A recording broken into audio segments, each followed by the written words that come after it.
Hi everybody, we wrap up chapter 20 and hence all the new material. As I say, next week, the following week, Monday we do the first half review and then Wednesday we do the second half review. So we still have those classes ahead, but this is it for new material.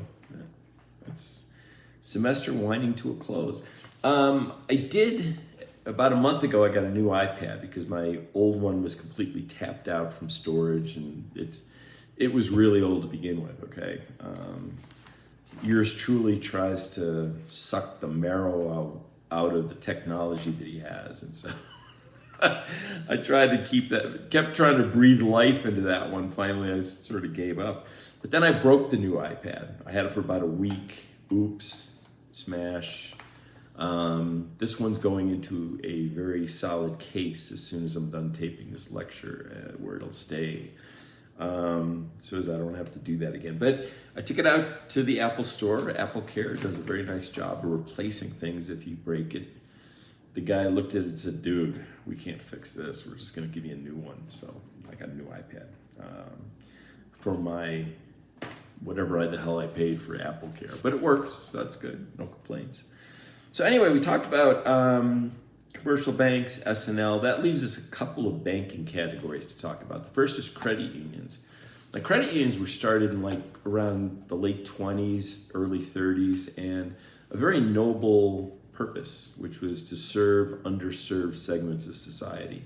Big banks, even back in the 20s and 30s, looked at farmers and teachers and laborers, longshoremen, people like that, as not terribly creditworthy for large loans because they thought, well, okay, teaching doesn't pay much. Longshoremen, that business could be erratic because there wasn't global trade back then like there is now. Farmers, bad harvest, hurricane comes through Kansas and destroys the crops, and they're destitute, that type of thing.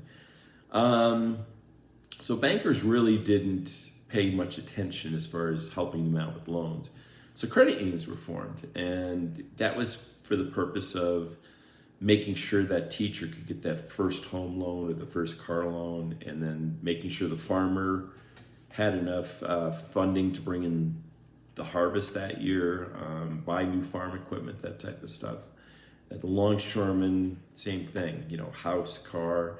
And the thing that really set them apart was you had to be part of the field of membership to belong to a credit union. The benefits of a credit union, typically they charge lower rates on the loans and they paid higher interest on your savings.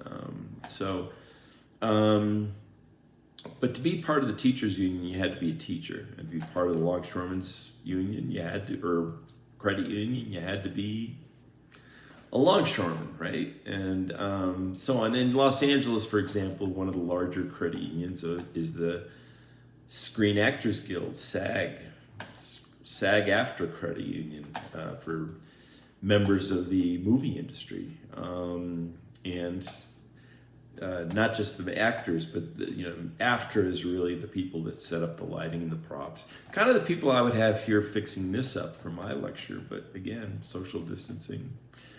Haven't been able to use them this semester, so sadly. So it's been a Bill Gallagher production all the way through. Sorry about that. But that's what the purpose of those credit unions were for, was to serve an underserved segment of the population. Now, the benefits that the members got, again, higher interest rate on the savings and lower interest rate on the loans. The negatives of a credit union it was limited in membership, and credit unions never paid taxes. So they never contributed to the local governments, they never contributed to teachers, fire department, trash collection, things like that, city services.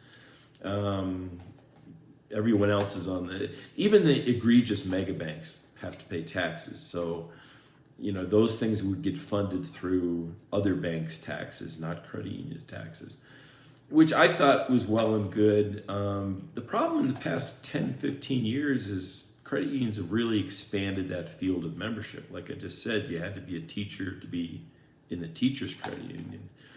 when I was in Los Angeles, about 4 blocks from where I lived, it was this huge glass and steel, shiny stainless steel skyscraper with, the Nespresso coffee maker in the lobby, and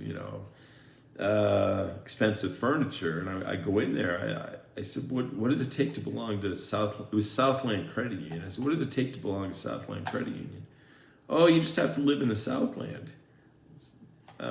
She said, well, where do you live? I said, 4 blocks up the street. Oh, well, you're a member then, So field of membership's kind of gone out the window. And also, they're supposed to be nonprofit. That's the other part of credit unions. But you dig in a little deeper, and credit unions have naming rights on arenas and stadiums, CEOs getting paid 8 and in some cases, 7 or 8 figure salaries, $1 million, or I think the highest one I saw, one CEO of a credit union made $10 million, and I think the rest of them said, hey, you got to keep that under wraps because we're going to get in trouble for that.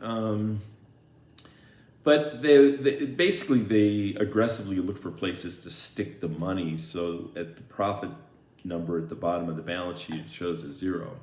So you've got the good ones that are, I would say, very noble in terms of sticking to the cause. And then you've got others that are kind of bending the laws, the way the laws are written. They're nonprofit, yeah, but they're sort of fire hosing money all over the place, and they're they're not contributing towards fire department, trash collection, schools, things like that. So pros and cons of a credit union. I like the ones that stick to the mission, so that's good. The book also talks about non-bank entities. Now, one of the examples they give, and hopefully it'll be amended, I keep referring to the new edition. I'm chomping at the bit to tear off the cellophane and go through it. But I've tried to focus on this because this is, of course, what your exam is going to be on. The non-banks with the brokerage, for example, they say that they can't accept deposits and they don't provide banking services, but that's changed again. I deposit money at a brokerage. If I want to buy a stock, I kind of have to, don't I? Can't send it by carrier pigeon. I don't know. Yeah, it accepts deposits. And then in return, I get a checkbook. I can write a check just like I can at my bank. I get a debit card and a credit card just that I would use like a regular debit or credit card. So there's really no difference. It's sort of like the expression, if it walks like a duck and talks like a duck, odds are pretty high it's probably a duck. Well, same thing with these brokerages. They look like a bank, they act like a bank. So in my mind, they really are a bank. The book says, well, they can't do all these services. Well, nowadays they can, so that has changed. So there's that. Huge difference from 100 years ago. All these entities are insured, which is great. So we talked about the FDIC, the Federal Deposit Insurance Company, SAIF, that's for savings and loans. But again, savings and loans really have morphed into banks nowadays. Really don't see a pure savings and loan anymore. NCUA, the National Credit Union Association, they're the people that do the funding for the credit unions. So what about the rest? As I mentioned too, the book goes a little bit doesn't really go much into the rest of the world per se. There are a couple things I'll get to in just a minute. But parts of the world have central banks just like we do.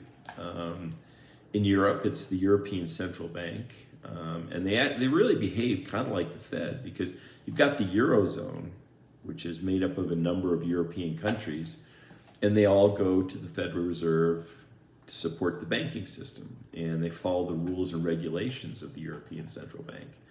Bank of Japan is the central bank for Japan. People's Bank of China is the central bank of the Chinese government, and so on. So you've got multiple entities around the globe that work just the same way our Fed does. So that's a good thing. In addition to that, for example, after World War II, the world needed to be rebuilt because the war impacted so many countries. And so this entity got started called the World Bank. And really around World War II, the World Bank's focus was on supporting the rebuilding of nations that were damaged or destroyed through World War II. Now that mission changed as years went on because those countries, in fact, did get rebuilt, and some quite well. I mean, you look at Germany. Germany's got, and has had for a long time, an excellent economy. Okay, so the World Bank now focuses its attention on underdeveloped nations that are still really the definition of a third world country. They've got poor education systems. They got poor infrastructure. I mean, things like getting fresh water is a blessing, and typically very labor-intensive economies, farming, that type of thing. So the World Bank helps support those countries to get them going and, help their citizens get educated, help to build infrastructure, roads, bridges, things like that.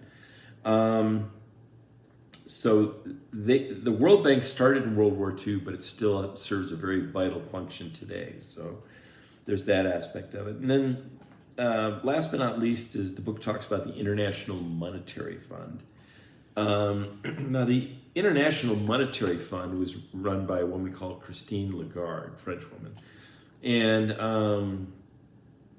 the purpose of the International Monetary Fund, two things, was to do economic analysis on a global basis. They'd say, okay, here's sort of the state of the world economically, and report on that accordingly. And then the other was just to stabilize foreign exchange between countries. Because if one currency suddenly spiked or dipped, that impacts global trade. It's like throwing a stone into a pond and the ripples go out. And so the International Money Fund is there to make sure that those ripples don't take place, that nobody throws a stone in the pond, that foreign currency exchange facilitates smoothly. And she left the IMF again, and she went to Christine Lagarde, went on to become the chair, sort of the Jerome Powell of the European Central Bank. So she runs the monetary policies for most of Europe, not all of Europe, but every country that's in the Eurozone. That trees up to Christine Lagarde. And that, my friends, takes us to our conclusion. That's the last of the material of chapter 20, which is officially the last material of this course. So again, Wednesday, take the day off. I'll be here from 8 to 9:15 if needed. So I'll be on Zoom. Just click the regular Zoom link. And then the following Monday, part 1, following Wednesday, part 2 of the course. The 10th, circle that, put a big exclamation mark next to it. And we'll be done. We'll be out of here. So thanks. We'll see you on Zoom.